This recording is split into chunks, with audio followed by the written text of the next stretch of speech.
The blood-soaked telegram trembled in Lily Blackburn's hands as she realized the life she'd known was over. Her father, her protector, was dead, leaving behind nothing but debts and desperation on the unforgiving Colorado frontier of 1883. "Miss Blackburn, I reckon you'll be vacating these premises by week's end," said Mr. Jenkins, the bank manager, straightening his spectacles with an air of detached professionalism.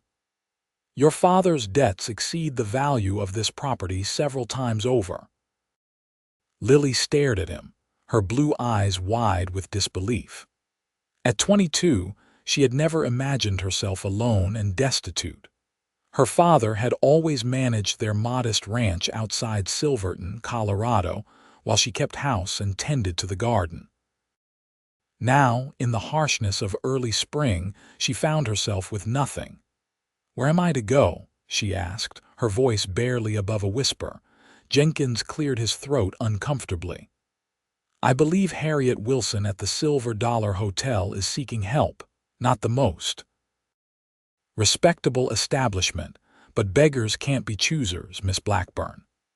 3 days later, Lily stood at the back entrance of the Silver Dollar, a ramshackle 3-story building that served as Silverton's largest hotel, saloon, and gambling hall. The few possessions she could carry were packed in a small carpet bag at her feet. Taking a deep breath, she knocked on the door. The woman who answered matched her expectations of Harriet Wilson, a hard-faced matron with shrewd eyes that evaluated Lily's worth in seconds. "You're James Blackburn's girl?" Harriet asked, her voice rough from years of smoking. "Yes, madam," Lily replied, straightening her shoulders despite her exhaustion. "Your daddy owed me money too, girl, but I ain't one to hold the sins of the father against the child. You'll work it off." She stepped back to allow Lily entrance. "Room and board plus 50 cents a week once you've paid what he owed. You'll clean rooms, wash linens, serve in the dining room when needed. No whoring, I've got other girls for that." Lily's cheeks burned at the implication, but she nodded. "I'm a hard worker, Mrs. Wilson. You'd better be." The older woman led her through a narrow hallway to a tiny room barely large enough for a single bed and washstand.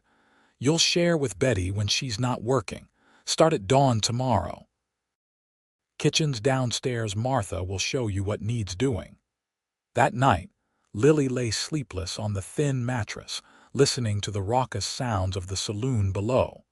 Tears slid silently down her temples into her hair. Her father had been far from perfect. His gambling and drinking had obviously led to this predicament, but he'd loved her in his way. Now she was alone, working in a place where respectable women didn't set foot.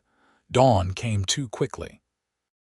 Martha, a graying woman with a perpetual scowl, thrust a threadbare apron at Lily and pointed toward a mountain of dirty dishes. "Breakfast needs serving in an hour. When you're done with these, you'll help me in the kitchen, then clean the guest rooms on the second floor." Lily plunged her hands into the scalding water, grimacing as the harsh lye soap burned her skin. By mid-morning, her back ached from bending over the wash basin, but the dishes were done. Martha grudgingly handed her a plate of cold biscuits and bacon. "Eat quickly. Mrs. Wilson wants the rooms done before noon." The rooms proved worse than the dishes. Some were simply messy, but others bore evidence of drunken revelry: vomit on floors, whiskey-soaked bedding, and occasionally intimate items that made Lily blush furiously as she cleaned. "Don't be such a prude," Betty told her that evening as they prepared for the dinner rush. The other girl was perhaps 18, with a hardness in her eyes that belied her years. "You'll get used to it, and count yourself lucky you're just cleaning. Some of us have to entertain." Days blended into weeks. Lily's hands grew chapped and raw from constant washing. Her slender frame grew thinner as the work demanded more energy than the meager meals provided. She learned to dodge the wandering hands of drunken patrons and to sleep through the noise from the saloon below. June arrived with relentless heat. The hotel filled with miners, prospectors, and cowboys passing through. Every room required twice the cleaning, and the laundry seemed endless. Harriet added scrubbing floors and cleaning windows to Lily's duties without increasing her pay. "Your daddy's debt was bigger than I thought," was her only explanation. One particularly scorching day, Lily was assigned to clean all the windows, inside and out. By mid-afternoon, the sun beating down on her as she balanced precariously on a ladder outside the second-floor windows, the world began to swim before her eyes. She'd eaten nothing since the night before there hadn't been time. Through the wavering heat, she spotted a group of cowboys riding into town, dust clouds billowing around their horses. One man, tall and broad-shouldered, seemed to look directly at her, though she couldn't make out his features through her dizziness. "Girl, those windows won't clean themselves," Harriet shouted from below. Lily tried to focus, reaching higher with her rag. The world tilted suddenly, darkness encroaching from the edges of her vision. Her last sensation was of falling, the ground rushing up to meet her. Instead of the hard impact she expected, strong arms caught her. Through the haze of semi-consciousness, she heard a deep voice. "What in God's name is wrong with you people? This woman is worked half to death." "Mind your own business, cowboy," came Harriet's sharp reply. "She's my employee." "She's a human being, not a pack mule," the man growled. Lily felt herself being carried, her head cradled against a solid chest that smelled of leather and sun-warmed cotton. "Where are you taking her?" Harriet demanded. "To a doctor, and you'd best pray she recovers." Lily struggled to open her eyes, managing only a brief glimpse of a strong jaw, sun-bronzed skin, and concerned hazel eyes before darkness claimed her completely. When consciousness returned, Lily found herself in an unfamiliar bed. Sunlight streamed through lace curtains, real lace, not the cheap muslin at the Silver Dollar. The room was small but immaculate, with painted walls and a braided rug on the wooden floor. "You're awake." The voice came from her right, and Lily turned to see the same man who had caught her. Now she could see him clearly, tall and powerfully built, with dark hair and those striking hazel eyes. His face was weathered from the sun, but he couldn't have been more than 30. "Where am I?" Her voice emerged as a croak. "Doc Miller's house. His wife's been looking after you." He offered a tin cup of water. "I'm Hunter Dawson, by the way, foreman at the Diamond D Ranch." Lily sipped gratefully. "Lily Blackburn, thank you for catching me." "Miss Blackburn, the doctor says you're suffering from exhaustion and malnutrition. How long have you been working at that hellhole?" "About 2 months," she whispered. "My father died, leaving debts. Mrs. Wilson gave me work to pay them off." Hunter's jaw tightened. "By working you until you collapsed. That's not employment, Miss Blackburn, that's slavery." Before she could respond, the door opened and a kind-faced older woman entered, followed by a balding man with spectacles. "Ah, our patient is awake," the doctor said, approaching the bed. "I'm Dr. Miller, and this is my wife, Edith." The examination was brief but thorough. "You're suffering from exhaustion, dehydration, and malnutrition, young lady," Dr. Miller concluded. "You need rest and proper food, or next time Mr. Dawson might not be there to catch you." "I can't rest," Lily protested weakly. "I owe Mrs. Wilson money, my father's debt." "How much?" Hunter asked abruptly. Lily hesitated. I don't know exactly. She hasn't told me." Hunter exchanged a look with the doctor. "That's convenient for her, isn't it? Keep you working indefinitely without knowing when the debt is paid." Edith Miller clicked her tongue disapprovingly. "Harriet Wilson's methods have always been suspect. I wouldn't be surprised if there was no debt at all." "I'll handle Mrs. Wilson," Hunter said firmly. "Miss Blackburn needs to recover." "But where will I go?" Lily asked, panic rising. I have no home, no family." Hunter considered her for a moment. "The Diamond D is looking for a housekeeper. We've got 15 men in the bunkhouse and the main house to look after. The work's not easy, but it's fair with proper meals and your own room." "I couldn't, you'll be paid fair wages," he interrupted. "And you'll never work that hard again, not to the point of collapse. I give you my word." Lily stared at him, scarcely able to believe what she was hearing. "Why would you help me? You don't even know me." Something softened in Hunter's expression. "Let's just say I recognize injustice when I see it. Rest now. We'll sort everything else later." Hunter Dawson was true to his word. While Lily recovered under Edith Miller's care, he confronted Harriet Wilson. The details of that conversation weren't shared with Lily, but 3 days later, Hunter returned with her few possessions and the news that her debt had been settled. "How much did you pay her?" Lily asked, horrified at the thought of owing this stranger money instead. "Nothing, she didn't owe you for honest work," he replied cryptically. "Your slate is clean, Miss Blackburn. Now, if you're feeling strong enough, Mrs. Miller says you can travel tomorrow. The Diamond D is about 10 miles east." The journey to the Diamond D took place in a buckboard wagon driven by Hunter. Lily sat beside him, a borrowed shawl around her shoulders despite the summer heat. She still felt weak, but the prospect of leaving Silverton filled her with relief. "The ranch belongs to my uncle, Davin Dawson," Hunter explained as they traveled. "He started with nothing 30 years ago and built it into one of the most successful operations in the territory. 5,000 acres, 800 head of cattle, and 15 men working year-round." "And you're the foreman?" Lily asked. Hunter nodded. "Been running things for the past 3 years. Uncle Davin's got rheumatism bad in his hands and back. He handles the business end while I manage the land and cattle." "It sounds impressive," Lily said, trying not to show her nervousness. "But I should warn you, I've never been a housekeeper for so many men. I can cook and clean, but Mrs. Rodriguez handles most of the cooking," Hunter interrupted. "She and her husband, Miguel, have been with the ranch since the beginning. You'll mainly be looking after the main house, doing laundry, and helping Mrs. Rodriguez when needed. The men are responsible for keeping the bunkhouse decent, though they could use a woman's touch with the mending."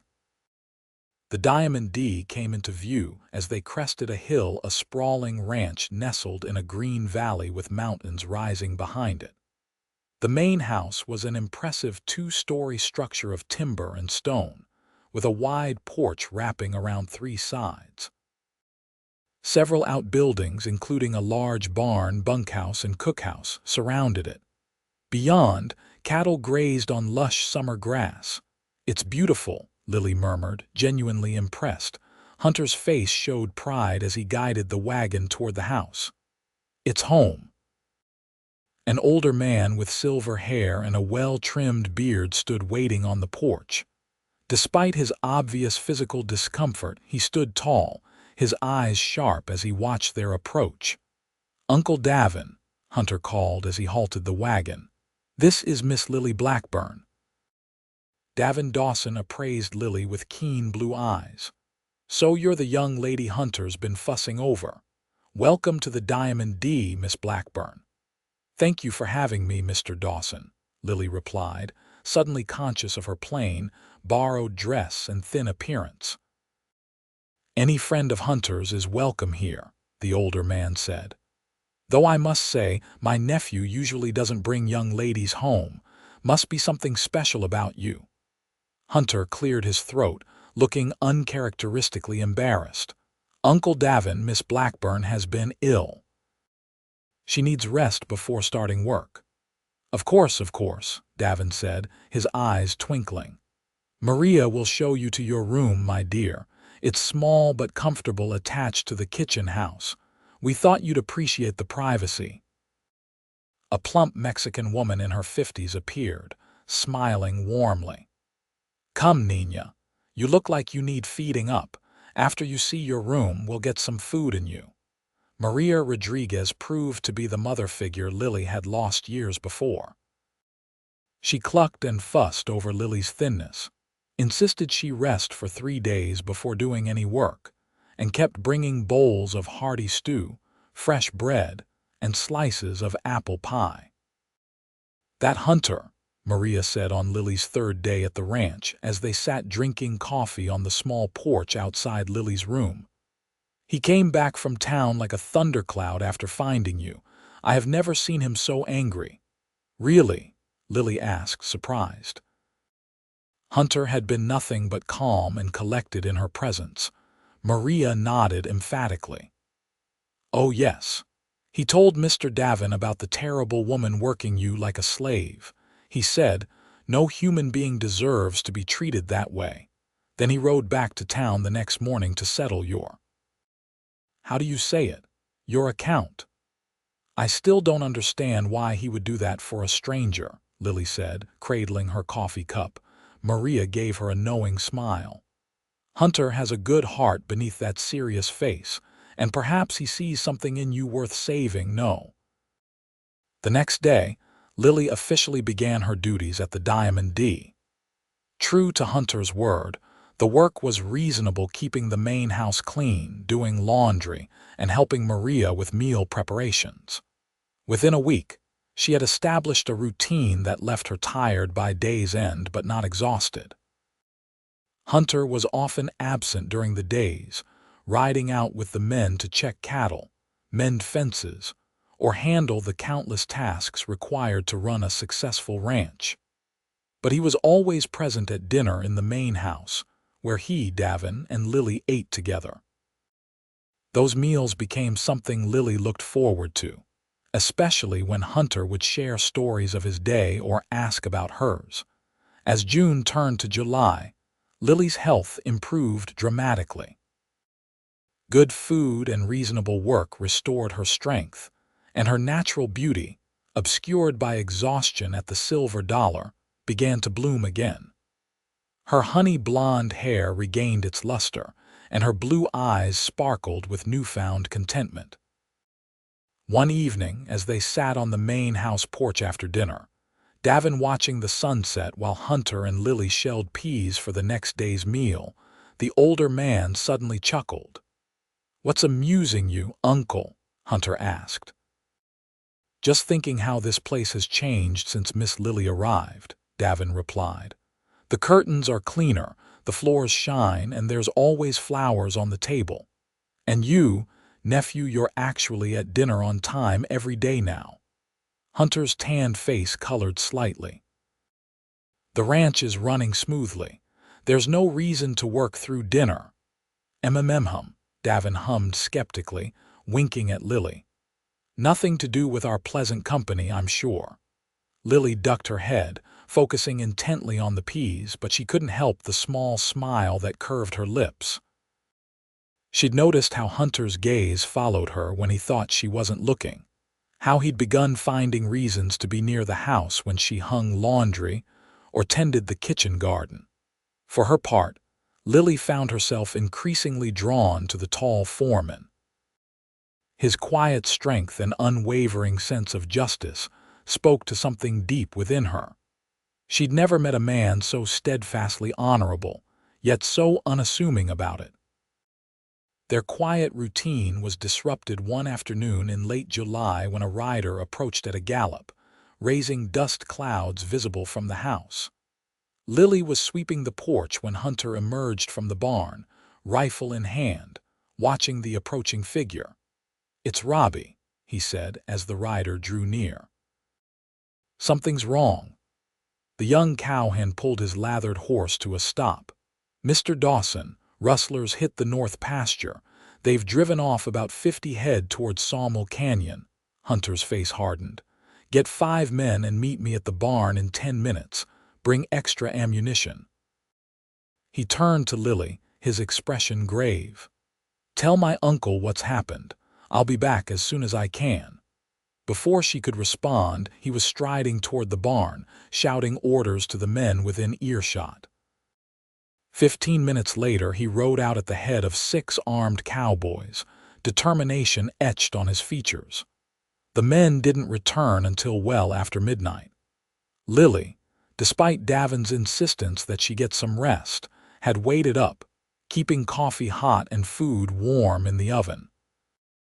When the sound of hooves finally broke the night's silence, she hurried to the porch.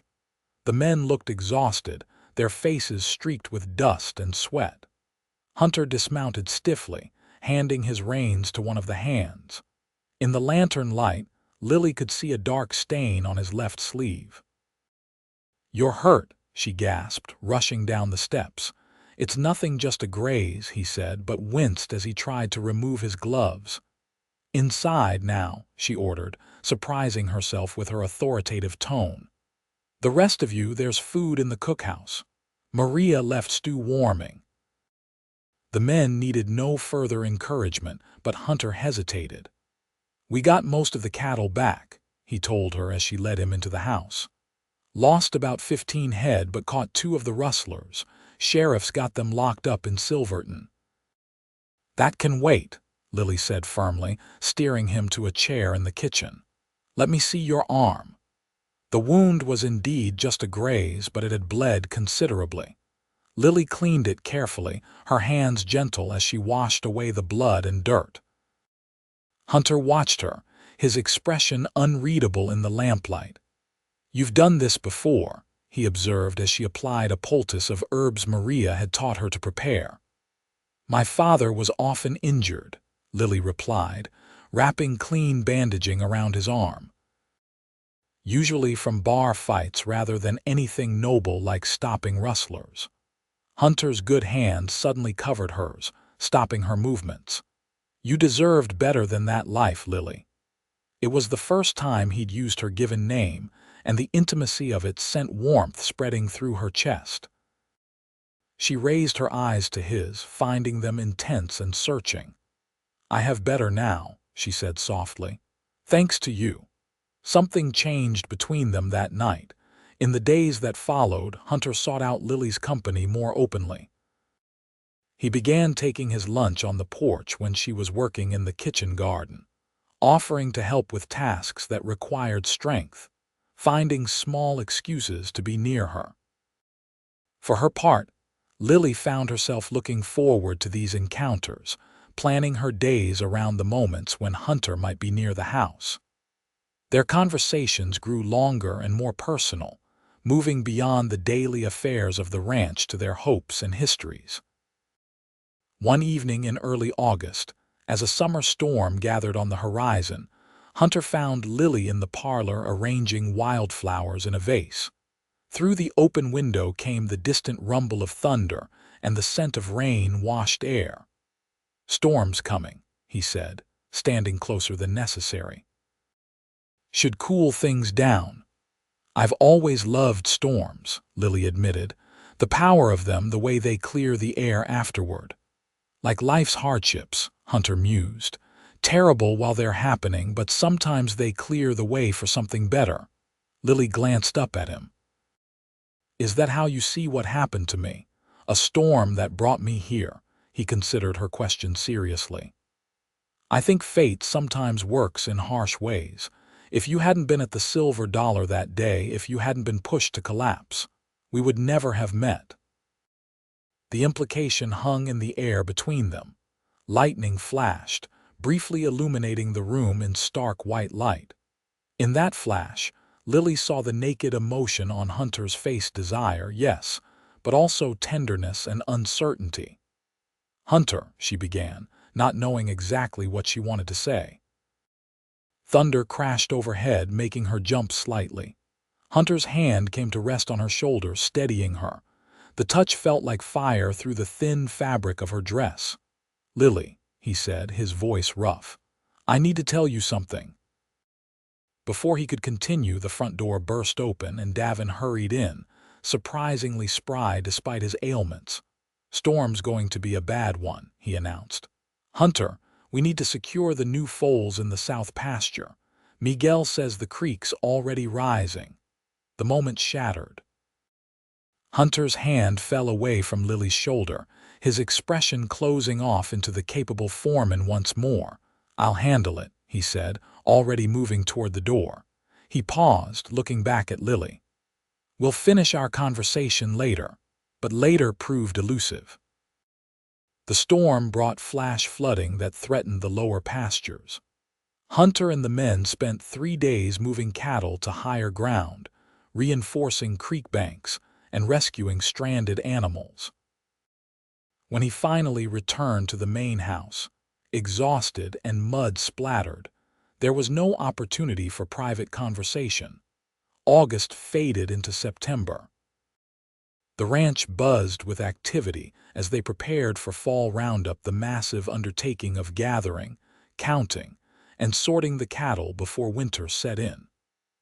Hunter was gone from dawn until long after dusk, often sleeping in lined shacks on the far reaches of the ranch's property.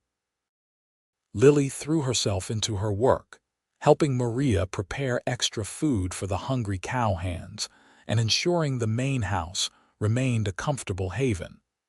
But she felt Hunter's absence keenly, wondering if the moment they'd shared had been a product of her imagination. Her answer came unexpectedly, on a crisp September morning as she hung laundry on the line behind the house. The sound of hoofbeats drew her attention, and she turned to see Hunter approaching on his favorite bay gelding. He wasn't due back at the ranch until the following day. "Hunter, is everything all right?" she asked as he dismounted, tying his horse to the hitching post. "Everything's fine," he assured her, removing his hat.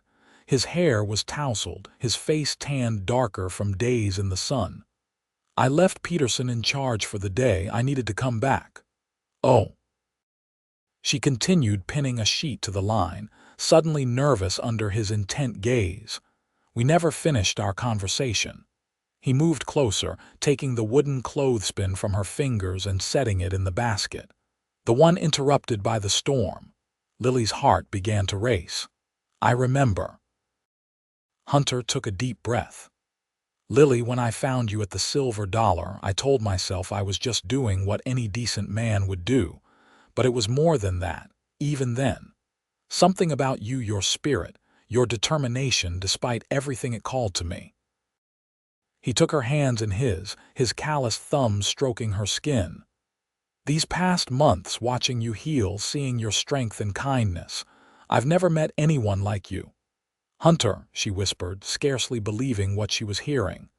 "I love you, Lily Blackburn," he said simply. "I think I've loved you since the day I caught you falling from that ladder. And if you'll give me the chance, I'd like to spend my life making sure you never have to work yourself to exhaustion again." Tears sprang to Lily's eyes. "I love you too," she admitted, her voice trembling with emotion. "I never thought I could feel this way about anyone." Hunter's face lit with a joy she'd never seen before. Slowly, giving her every chance to pull away, he lowered his head until his lips met hers. The kiss was gentle at first, almost reverent, but deepened as Lily responded, her arms sliding around his neck. When they finally parted, both breathing unsteadily, Hunter pressed his forehead to hers. "I should have done that weeks ago." Lily laughed softly. "We have time now." The laundry was forgotten as Hunter led Lily to the garden bench beneath an apple tree. There, with the scent of clean laundry and ripening fruit in the air, they spoke of feelings long held private, of hopes for the future, of the unexpected blessing that had brought them together. That evening at dinner, neither could hide their happiness.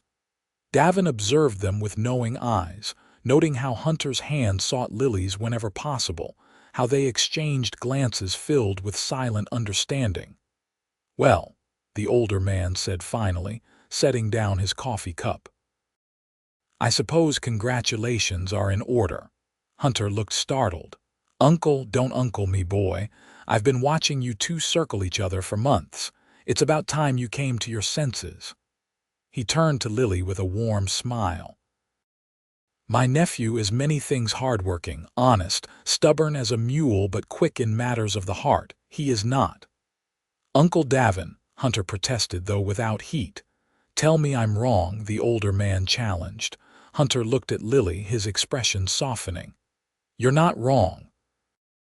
But some things are worth taking time to be sure of." "And are you sure now?" Davin asked, his tone more serious. "More sure than I've been of anything in my life," Hunter replied, taking Lily's hand openly. Davin nodded, satisfaction evident in his weathered features. "Good. This place needs a family to inherit it someday." The days that followed were the happiest of Lily's life. Though Hunter was still busy with ranch work, he made time each day to be with her, whether helping with chores or simply sitting together on the porch in the evening. Their courtship, having begun in the midst of daily life rather than formal outings, had a comfortable intimacy that suited them both. Word spread quickly among the ranch hands. Most offered hearty congratulations, having grown fond of Lily during her months at the Diamond D. Only Vince Holloway, a surly cowhand hired just before roundup, seemed displeased, watching the couple with narrowed eyes and a twist of his mouth that spoke of disapproval. "Don't mind Vince," Miguel Rodriguez told Lily when he noticed her discomfort under the man's scrutiny. "He applied for the foreman job 3 years ago when Mr. Hunter got it. Still carries a grudge, that one." October brought cooler weather and the completion of the roundup. With most of the cattle sold or secured for winter, the ranch settled into a quieter rhythm.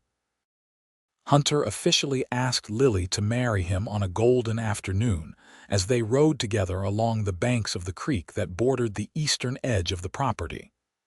"This land will be ours someday," he told her as they dismounted to rest the horses. "Uncle Davin has no children of his own. He's leaving the Diamond D to me when he passes, though I pray that's many years from now." "It's a wonderful legacy," Lily said, gazing across the rolling grasslands toward the distant mountains. "Your uncle built something remarkable." "And I want to build something remarkable with you," Hunter said, taking both her hands in his. From his pocket, he withdrew a small box. "This belonged to my mother. Uncle Davin saved it for me." Inside the box lay a ring of delicate gold filigree surrounding a small but perfect diamond. "It's beautiful," Lily breathed. "Lily Blackburn, will you marry me? Will you build a life with me here, raise our children on this land, grow old with me beneath these skies?" Tears blurred Lily's vision as she nodded. "Yes," she whispered. "Yes to everything." Hunter slipped the ring onto her finger, then gathered her into his arms, kissing her with a passion that left her breathless. When they finally broke apart, he kept her close, his cheek resting against her hair. "I want to marry you before winter sets in," he said. "No reason to wait until spring." "So soon?" Lily asked, surprised but not displeased. Hunter smiled down at her. "I've been waiting for you my whole life, Lily. I don't want to wait any longer than necessary." They set the date for November 15th. The entire ranch buzzed with preparations. Maria and Lily spent hours sewing a wedding dress from fine cream-colored fabric ordered from Denver. Davin insisted on hosting a proper celebration, inviting ranchers from miles around and arranging for the preacher from Silverton to perform the ceremony. Not everyone shared in the joy, however. As the wedding approached, Vince Holloway's resentment grew more pronounced. Twice, Hunter had to reprimand him for negligent work, and the man's drinking increased, leading to heated arguments in the bunkhouse. "I should let him go," Hunter told Lily one evening as they sat by the fireplace. "But good hands are hard to find, and he does no cattle." "You're too forgiving," Lily said, concerned. "The way he looks at you sometimes, it worries me." Hunter squeezed her hand reassuringly. "Vince is all talk. Besides, after the wedding, we'll be taking that trip to Denver I promised you. By the time we return, he'll have simmered down or moved on." The morning of November 15th dawned clear and cold. Lily woke in her small room attached to the kitchen house, a flutter of nerves and excitement in her stomach. Today she would become Mrs. Hunter Dawson, a transformation more profound than any she could have imagined a year earlier. Maria arrived early, helping Lily bathe and dress, arranging her honey-blonde hair in an elegant knot adorned with small white flowers from the greenhouse Miguel had maintained for this specific purpose. "You look like an angel," Maria declared when the dress was finally on, the delicate lace trim at the bodice and sleeves softening the simple lines of the gown. A knock at the door preceded Davin's entrance. The older man stopped in the doorway, his eyes suspiciously bright as he beheld Lily in her wedding finery. "My dear girl," he said, his voice rough with emotion, "you are a vision. Hunter is the luckiest man in Colorado." "Thank you," Lily replied, smoothing her skirts nervously. "For everything, Mr. Dawson, for welcoming me, for accepting me." "None of that Mr. Dawson business today," he interrupted gently. "From now on, it's Uncle Davin to you too." He offered his arm. "Now shall we?" "Your groom is waiting, and if his pacing wears any more of a path in my parlor rug, I'll have to buy a new one." The main house had been transformed. The furniture in the large front room had been moved aside to create space for the ceremony. Windows gleamed, brass fixtures shone, and every surface held arrangements of late-blooming wildflowers and evergreen boughs. Nearly 40 guests filled the space, turning as one when Lily appeared in the doorway on Davin's arm. But Lily saw only Hunter, standing tall and handsome before the stone fireplace, his hazel eyes finding hers immediately. He wore a new black suit that emphasized his broad shoulders, his dark hair neatly combed, his face freshly shaved. The love in his expression as he watched her approach made her heart swell, until she thought it might burst from her chest. The ceremony itself passed in a blur of emotion. Lily remembered the warmth of Hunter's hands holding hers, the sincerity in his voice as he recited his vows, the gentle way he slipped the gold band onto her finger to join her engagement ring. And then his lips were on hers, sealing their union as the gathered crowd erupted in cheers and applause. "Mrs. Dawson," he whispered against her mouth, too softly for others to hear. "My husband," she replied, savoring the words. The celebration that followed was joyous. Tables laden with food and drink had been set up in the dining room and kitchen. Miguel produced his guitar, and several of the hands revealed unexpected musical talents. Soon the house was filled with music, laughter, and the stomping of boots as couples danced in the cleared space of the parlor. As evening fell, lamps and lanterns were lit, casting a golden glow over the festivities. Hunter kept Lily close, his arm around her waist or his hand holding hers as though afraid she might disappear if he let go. "Happy?" he asked during a rare quiet moment on the porch, where they'd stepped out for a breath of the crisp night air. "Happier than I ever thought possible," Lily answered truthfully, leaning against his solid warmth. Inside, Miguel called for attention, announcing that it was time for one last dance before the bride and groom departed. Hunter led Lily back inside, drawing her into his arms as the musicians began a slow, romantic melody. They had just completed one turn around the floor when a commotion at the door interrupted the music. Vince Holloway stumbled in, clearly drunk and disheveled, his hand resting ominously on the gun at his hip. "Well, ain't this nice?" he slurred, his bloodshot eyes finding Hunter and Lily frozen mid-dance. The high and mighty foreman and his rescued damsel. The room went silent. Hunter gently moved Lily behind him, facing Vince with a calm expression that belied the tension evident in his stance. "You weren't invited, Vince," he said evenly. "You're drunk. Go sleep it off and we'll talk tomorrow." Vince let out a harsh laugh. "Talk? That's all you ever want to do, talk while you take everything for yourself. The foreman job that should have been mine, the old man's favor. Now this pretty little thing. His gaze slid to Lily, making her skin crawl. What she see in you anyway? You ain't nothing special. Hunter's jaw tightened, but his voice remained steady. This is between you and me, Vince. Let's take it outside. No, Vince's hand moved to his gun. I'm tired of being pushed aside. Tired of watching you get everything while better men get nothing. Several things happened at once. Vince drew his gun, pointing it unsteadily at Hunter. Lily, seeing his intention, lunged forward with a cry of warning. And Dawson, moving with surprising speed for a man with rheumatism, stepped between Hunter and the gun. The shot was deafening in the confined space. Davin staggered back, clutching his chest as crimson bloomed across his white shirt. Hunter caught his uncle as he fell, lowering him gently to the floor while several ranch hands tackled Vince, disarming him roughly.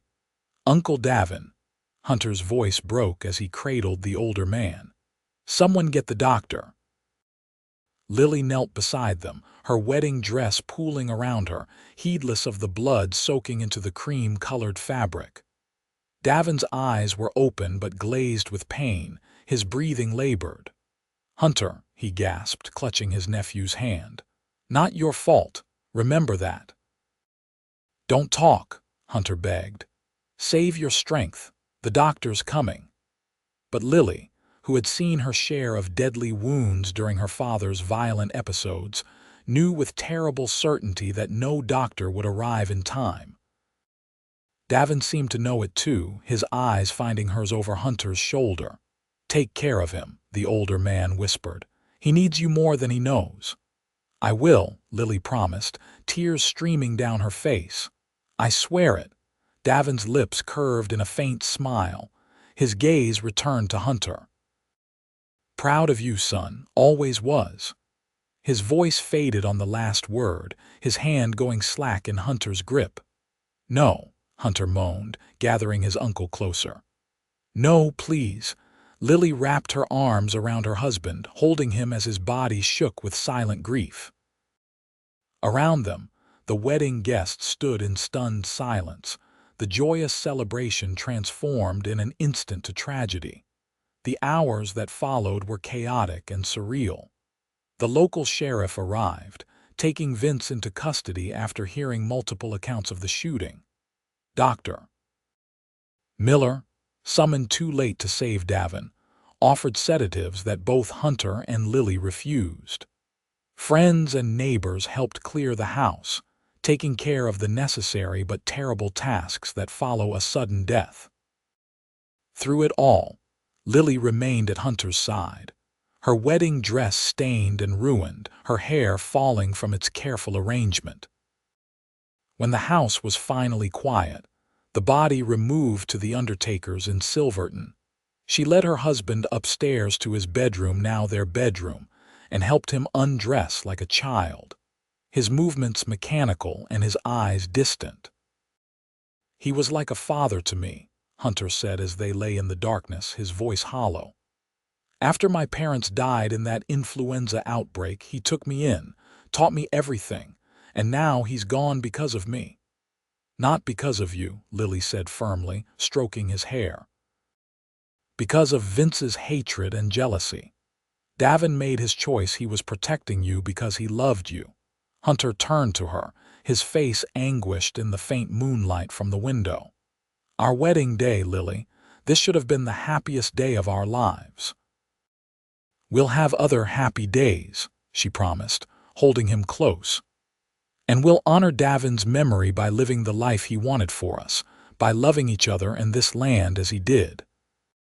Hunter buried his face against her neck, his arms tightening around her as though she were the only solid thing in a world suddenly turned to quicksand. Lily held him through the night, her tears mingling with his, their grief shared as they had promised to share all things. Dawn broke cold and gray, matching their mood. They rose early, moving through the morning routine like sleepwalkers. Hunter insisted on making the funeral arrangements himself, riding into Silverton while Lily remained at the ranch, informing the hands of the schedule and preparing the house for the visitors who would inevitably come to pay respects. The funeral took place 2 days later. It seemed the entire county turned out, a testament to the respect Dawson had earned during his decades in the territory. Hunter stood stoic throughout, his face a mask of controlled grief, his hand gripping Lily's as though it were a lifeline. Only when they returned to the Diamond D, the last of the mourners departed, did he allow himself to break.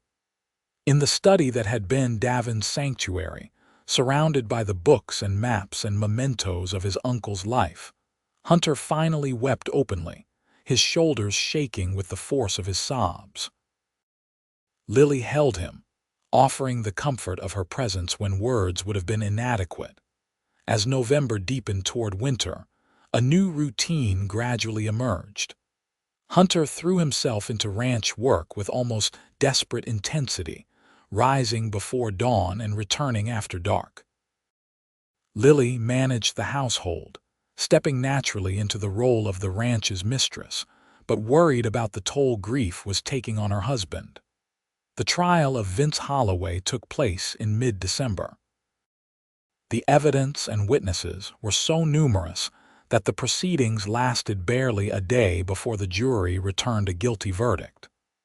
The judge sentenced Vince to 20 years in the territorial prison, a sentence that brought justice but no real comfort. As Christmas approached, Hunter's withdrawal continued. Though unfailingly gentle with Lily, he remained distant, spending long hours alone on the range or in Davin's study, going through ledgers and papers as though seeking something specific. One evening, as snow fell gently outside, Lily found him there, surrounded by stacks of documents, his face drawn with exhaustion. "Hunter," she said softly from the doorway, "it's past midnight. Come to bed." He looked up, seeming surprised by the late hour. "I need to understand all of this," he said, gesturing to the papers. "The ranch operations, the finances. Uncle Davin handled so much that I never needed to think about." Lily approached, resting her hands on his tense shoulders. "You don't have to do it all at once. And you don't have to do it alone. I'm here." Hunter covered her hand with his head bowing.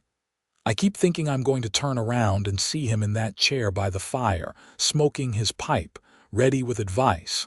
I don't know how to do this without him, Lily. The same way you've done everything else in your life with courage and determination." She moved to kneel before him, taking his hands in hers. "But Hunter, you need to let yourself grieve properly. Working yourself to exhaustion won't bring him back." "I know that," he said, his voice rough. "But when I stop working, when I let myself think, the guilt is overwhelming. Our wedding day, Lily. He died on our wedding day, stepping in front of a bullet meant for me." "Because he loved you," Lily said firmly, "just as I love you. And neither of us would want to see you destroy yourself with guilt and overwork." She hesitated, then placed one of his hands against her stomach. "Especially now when there's so much to live for." Hunter's expression changed from grief to confusion, then to dawning wonder. "Lily, are you?" She nodded, a smile breaking through her concern. "I suspected for a few weeks, but I wanted to be sure before telling you. Dr. Miller confirmed it yesterday when I went into town. We're going to have a baby, Hunter, in early summer." For the first time since Davin's death, real joy transformed Hunter's face. "A baby," he repeated, his voice filled with awe. His arms encircled her, drawing her onto his lap. "Our child." "Yes," Lily confirmed, relieved by his reaction. "A new life, a new beginning." Hunter's hand cradled her still flat abdomen with reverence. "Uncle Davin would have been so happy," he said, his voice thick with emotion. "He knew," Lily said softly. "I didn't tell him directly, but I think he guessed. That day in the kitchen when he caught me being sick in the morning. He gave me that knowing look of his and said, "Life goes on, my dear. It's the most beautiful part of God's plan." Tears filled Hunter's eyes, but they weren't only tears of grief. "He was right," he whispered, drawing Lily closer. "Life goes on through us, through our child." That night marked a turning point. Hunter didn't miraculously recover from his grief. Such wounds heal slowly, but he began to find balance again. He still worked hard, but made time for Lily, for planning their future, for preparing for the baby that would join them in the summer. Christmas came and went, a quiet celebration tinged with sadness but also with hope. In January, a brutal blizzard struck the region, confining everyone to the ranch buildings for nearly a week. Hunter and Lily spent the enforced isolation in their bedroom, talking for hours about their dreams for their child, making plans for expanding the ranch house, and reconnecting physically in ways that had been neglected in the aftermath of tragedy. By February, Lily's pregnancy was visible, her slender figure now softened with the unmistakable curve of new life. The sight of her body's changes seemed to awaken something primal and protective in Hunter. He insisted on hiring additional help for the spring calving season so he could spend more time at the house, and he took over many of Lily's heavier chores despite her protests. "You're carrying precious cargo," he told her one morning when he caught her trying to move a heavy wash basket. "Let me help." "I'm pregnant, not incapacitated," she retorted, but surrendered the basket with a smile that took any sting from her words. Hunter kissed her soundly. "Humor me, Mrs. Dawson. I've only got one wife and one baby on the way, and I intend to take excellent care of both." As spring transformed the land, bringing new grass and wildflowers to the pastures, Lily bloomed as well. Her skin glowed with health, her body rounding beautifully with their growing child. The darkness of winter, both literal and emotional, receded, leaving them stronger individually and as a couple. In April, they rode together to the highest point on the ranch's property, a ridge overlooking the entire valley. The land spread below them in a patchwork of greens, the cattle appearing as tiny dots in the distance, the ranch buildings nestled like toys in the protective curve of the mountains. "I want to show you something," Hunter said, dismounting and helping Lily carefully from her horse. He led her to a flat-topped boulder where he spread a blanket for her to sit on. From his saddlebag he withdrew a rolled document. "What's this?" Lily asked as he handed it to her. "Open it," he urged. She unrolled the paper to find a detailed architectural drawing of a house larger than the current main house, with wide verandas and multiple bedrooms. "I've been working with an architect in Denver," Hunter explained, sitting beside her. "This will be our new home, built just there."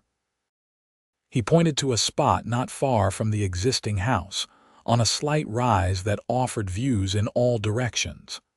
"We'll start construction this summer after the baby comes. It should be finished before winter." Lily traced the lines of the drawing with her finger. "It's beautiful, Hunter." "But what about the main house?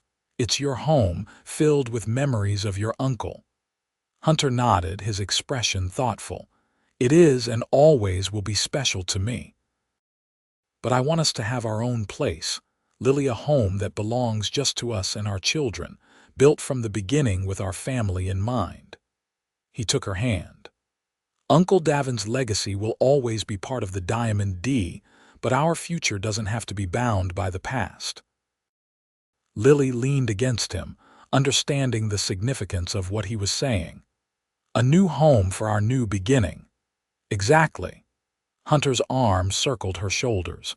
"And this spot, Uncle Davin once told me it was his favorite place on the whole ranch. He said you could see forever from here, watch the seasons change, feel like you were part of something eternal."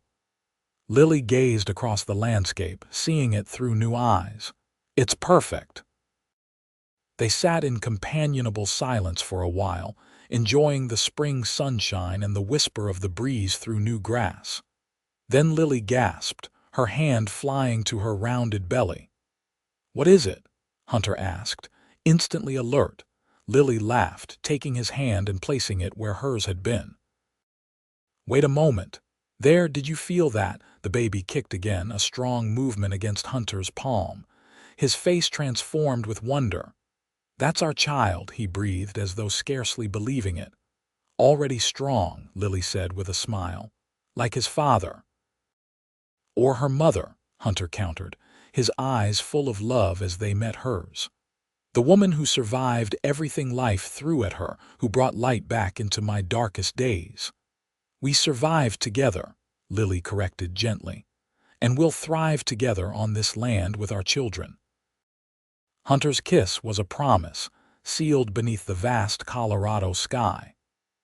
When they rode back to the ranch, it was with renewed purpose and deepened connection, the shared vision of their future stretching before them like the endless plains. May passed in a flurry of ranch activity: spring branding, fence repairs, preparations for the summer grazing season. Despite his determination to be present for Lily, Hunter's responsibilities often took him away from the house during daylight hours. But each night, he returned to her, his first action always to place his hand on her growing belly, greeting their child with words of love and encouragement. By early June, Lily was in the final weeks of her pregnancy. The summer heat made her uncomfortable, but she maintained her cheerful disposition, supervising the household and making preparations for the baby. Hunter had converted a small room adjacent to their bedroom into a nursery, painting the walls himself and constructing a cradle from pine harvested on the ranch's property. "My parents had something similar for me," he explained as he showed Lily the finished cradle, its wood sanded satin smooth and decorated with hand-carved stars. "Uncle Davin saved it, but it was damaged in a fire years ago. This is as close as I could come to recreating it." Lily ran her fingers along the polished wood. "It's beautiful, Hunter. Our baby will sleep peacefully here." As her due date approached, Hunter arranged for a midwife from Silverton to stay at the ranch. Olivia Patterson was a no-nonsense woman in her 50s who had delivered most of the county's children over the past 2 decades. "First babies often take their time," she told Lily during her initial examination. "But you're healthy and strong, Mrs. Dawson. Should be a straightforward affair when the time comes." The time came in the pre-dawn hours of June 20th. Lily woke to a strange sensation, a tightening across her abdomen that came and went. For an hour, she lay quietly beside Hunter's sleeping form, counting the minutes between the pains, not wanting to wake him until she was certain. When a particularly strong contraction forced a small gasp from her lips, Hunter was instantly awake, years of light sleeping during roundups and storms serving him well. "Lily, what is it?" "I think the baby's coming," she said, reaching for his hand in the darkness. "The pain started about an hour ago." Hunter was on his feet immediately, lighting the lamp and pulling on his clothes. "I'll get Mrs. Patterson. How far apart are the pains?" "About 10 minutes," Lily replied, surprised by his calmness. "Hunter, there's plenty of time." He paused in his frantic preparations, sitting on the edge of the bed to smooth her hair from her forehead. "I've delivered hundreds of calves, Lily, but never a human baby. Forgive me if I'm a bit anxious." His honest admission made her smile despite the discomfort of another contraction. "We'll be fine," she assured him. "Both of us." The labor progressed steadily throughout the morning. Olivia Patterson proved her worth, her efficient, no-nonsense manner reassuring as the pains intensified.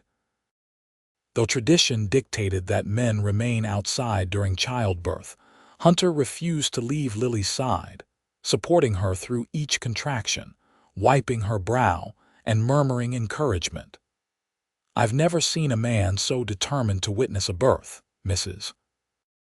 Patterson remarked during a brief lull in Lily's pains. Most can't stomach it. My place is with my wife, Hunter said simply, his eyes never leaving Lily's face. As noon approached, the contractions came faster and stronger. Lily, who had endured so much in her life, found herself tested in ways she had never imagined. Each wave of pain seemed impossible to bear until it crested and receded, leaving her gasping and clinging to Hunter's hand. "You're doing wonderfully, Mrs. Patterson encouraged, checking Lily's progress. "The baby's head is engaged, time to push with the next pain." What followed was a blur of intense effort, Hunter's steady voice in her ear, and finally the midwife's triumphant announcement. "It's a boy, a fine, strong boy." The infant's cry filled the room, strong and indignant. Mrs. Patterson wrapped him in a clean blanket and placed him on Lily's chest. Through tears of exhaustion and joy, Lily beheld her son's red, scrunched face, the dark hair already visible, the tiny, perfect fingers that curled reflexively around her own. "Hunter," she whispered, looking up at her husband's awestruck face. "Look what we made." Hunter's hand trembled slightly as he touched the baby's head. "He's beautiful," he said, his voice choked with emotion. "Just like his mother." Mrs. Patterson efficiently completed her tasks, ensuring Lily was comfortable and the baby properly cleaned and swaddled. "You have a healthy son, Mr. and Mrs. Dawson," she announced. 8 pounds if he's an ounce. What will you call him?" Lily and Hunter exchanged a look of perfect understanding. "Davin," they said in unison. "Davin James Dawson." The midwife nodded approvingly. A good, strong name for a good, strong boy. After she departed to share the news with the anxiously waiting ranch hands, Hunter stretched out carefully beside Lily on the bed, his arm encircling both her and their newborn son. "I never knew it was possible to love this much," he confessed, his voice hushed with wonder. "When I saw you collapsing from that ladder all those months ago, I had no idea where that moment would lead us." Lily leaned into his embrace, their son nestled between them. "From the darkest moment of my life to the brightest," she mused, "life has a way of surprising us." "You'll never work that hard again," Hunter promised, repeating the words he'd spoken on that fateful day. "Not out of necessity, not out of desperation. Whatever you do from now on will be from choice, from love." "I choose this," Lily said simply, looking down at their sleeping son. "I choose us. This family, this land, this life we're building together." Hunter's kiss was gentle on her forehead. "Rest now, my love. Our future will be waiting when you wake." As summer faded into fall, baby Davin thrived, growing sturdy and strong like his namesake. His arrival had healed something in Hunter that Lily hadn't realized, was still broken the last lingering wound of his uncle's death, finding balm in the continuation of the Dawson name and legacy. Construction on their new home proceeded rapidly, the foundation laid, the frame rising against the Colorado sky. Hunter and Lily would often walk there in the evenings, Davin cradled in his father's arms, planning and dreaming of the life they would build within those walls. One such evening, as they stood watching the sunset paint the half-built structure in hues of gold and rose, Hunter turned to Lily with an expression of profound contentment. "You ever think about that day at the Silver Dollar?" he asked. "How different our lives might have been if I hadn't ridden into Silverton exactly when I did?" Lily considered the question, bouncing Davin gently as he fussed against her shoulder. "I think some things are meant to be," she said at last. "Some souls are destined to find each other, no matter the circumstances." Hunter nodded, his arm sliding around her waist as they gazed toward the future rising before them, their home, their land, their life together stretching endlessly like the vast western sky. "From the moment I caught you," he said softly, "I knew I'd never let you fall again.